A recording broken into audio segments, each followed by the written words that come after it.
चला तर मग वाट कशाची पाहताय, आजच आपली सीट नक्की करा. संपर्क 9325 0174. आता राजापूर लोकसभा मतदारसंघाची भारतीय जनता पक्षाची बैठक प्रमुख कार्यकर्त्यांची नुकतीच संपली आणि आपल्याला सर्वांना पत्रकारांना आमंत्रित केलेलं आहे. 2024 साली लोकसभा विधानसभा निवडणुका होऊ घातलेल्या आहेत आणि होणाऱ्या निवडणुका या भारतीय जनता पक्षाला केंद्रात आणि राज्यात विजय मिळवायचा आहे आणि म्हणून निवडणूक नीती ठरवण्यासाठी वेगवेगळ्या बैठका आमच्या होत आहेत. त्यामध्ये देशाचे पंतप्रधान माननीय नरेंद्र मोदीजी यांनी मागील 9 वर्षामध्ये जे देशाच्या अंतर्गत विकासासाठी जनतेसाठी जी कामं केली आहेत, या योजना जाहीर केल्या आणि जी कामं सुरू आहेत, ज्यांना लाभ मिळतोय त्या लाभार्थींनाही आमचे कार्यकर्त्यांनी भेटून त्यांना पंतप्रधानांनी केलेल्या योजनेची आणि लाभ मिळतोय त्याची जाणीव करून देण्याचा आम्ही प्रयत्न करतोय.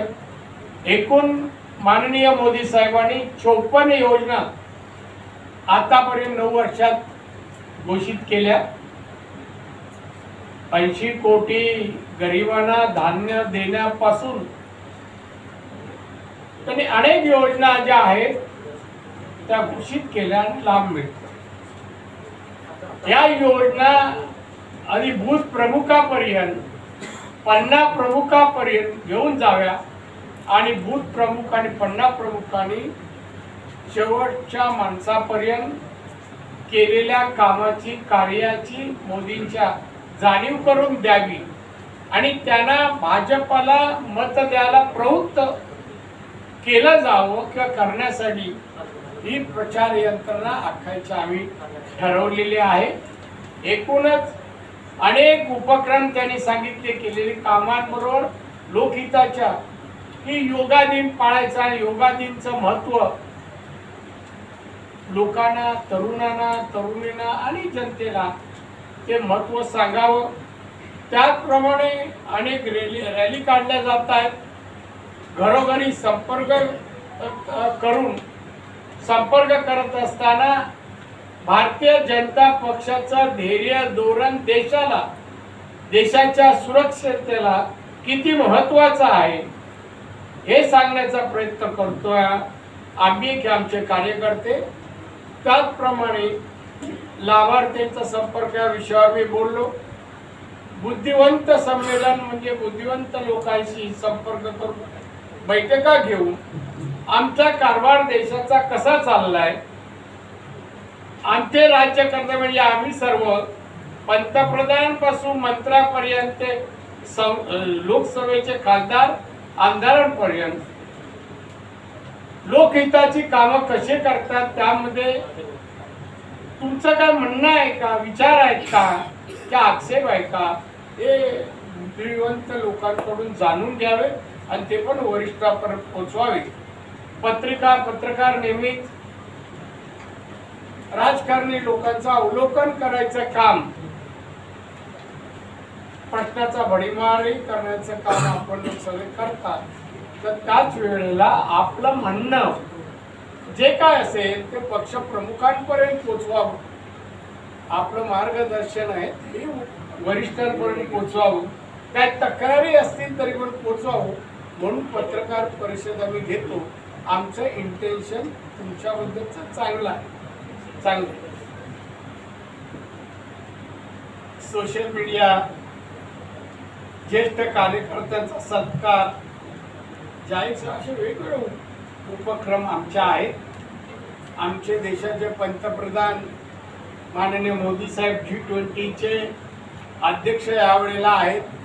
वेगवेगळे G20च्या माध्यमातून कार्यक्रमही होतात. अनेक कार्यक्रमाला मंत्री या नात्याने मी स्वतः पुणे आणि अन्य ठिकाणी गेलेलो आहे. आणि G20मुळे एक वेगवेगळ्या उपक्रमाला जी चालना मिळते आणि त्यामुळे बरीचशी चांगली कामं होत आहेत. म्हणून एकूणच 9 वर्षाचा माननीय मोदींचा काळ हा देशासाठी एक सुवर्ण काळ असा मानला किंवा म्हणणं आपण चुकीचं होणार नाही. 2014ला निवडणुका झाल्या त्यावेळेला जागतिक अर्थव्यवस्थेमध्ये भारत 10व्या क्रमांकावर होता. आज 9 वर्षानंतर भारत 5व्या क्रमांकावर आलेला आहे.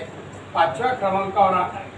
मोदींचं म्हणणं आहे की 2030 साली भारत हा 3ऱ्या क्रमांकावर येईल.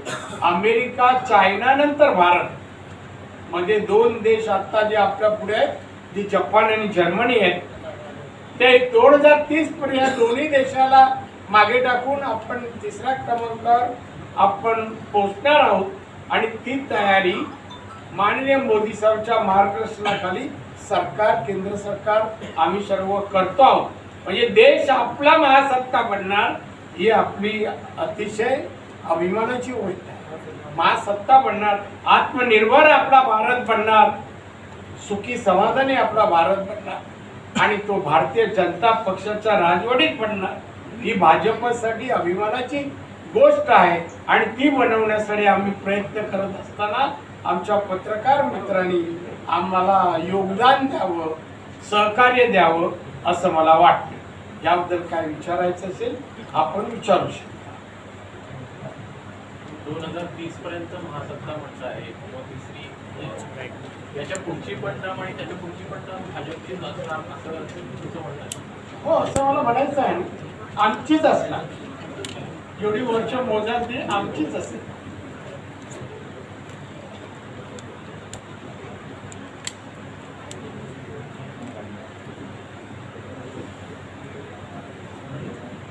सर, आज केसरकरांसोबत आपण दिसला एकूणच राजकीय चर्चा मोठ्या प्रमाणात होताना बघायला माणूस आहे तो. नाही म्हणजे वेगळं काय आहे का ते? आपल्याला मोठ्या प्रमाणात एकत्र आले दादा तुम्ही सिंधुदुर्गाचा एकत्र पण आणि मुंबईत वगैरे भेटतो ना, भेटतो. असं काय वावगं नाहीये, तो माणूसच आहे. त्यामुळे काय त्याचं इतका वेगळं काय नाही आहे. असेल तर सांगा, एक प्रिकॉशन घेईल. आमदार नाईक यांनी त्यावर टीका केलेली आहे की सत्तेसाठी लाचार आहेत म्हणून व्यासपीठावर देतात. अशा पद्धतीने वैभव नाही केले. त्याला काय करायचं होतं वैभव? वजन वाढलं म्हणजे अक्कल वाढते असं समीकरण नाही. त्यामुळे त्यांनी राजकारण या विषयावर बोलूच नाही. अजून सभागृहात 5 मिनिटं बोलू शकला नाही हो.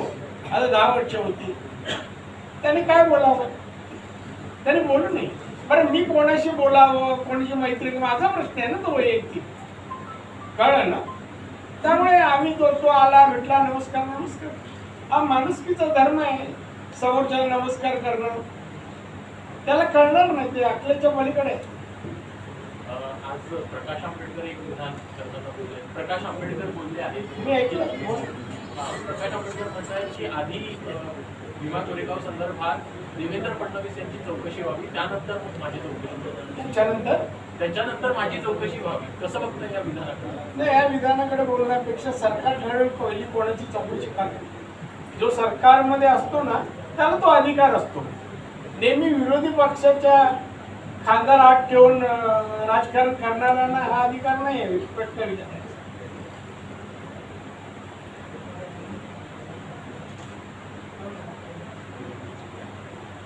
झालं तुझं काय नाही? वादळाचं साऊट आहे. आपल्या जिल्ह्यावर सध्या वादळाचं साऊट आहे. आपण परमेश्वर प्रार्थना वादळ येऊ दे नको. आता अगोदर अंदाज का आम्ही शास्त्रज्ञ नाही ना, त्यामुळे वादळाबद्दल अंदाज नाही. पण येता कामा नये यासाठी प्रार्थना करणं एवढंच आपल्या हातात आहे. त्याचबरोबर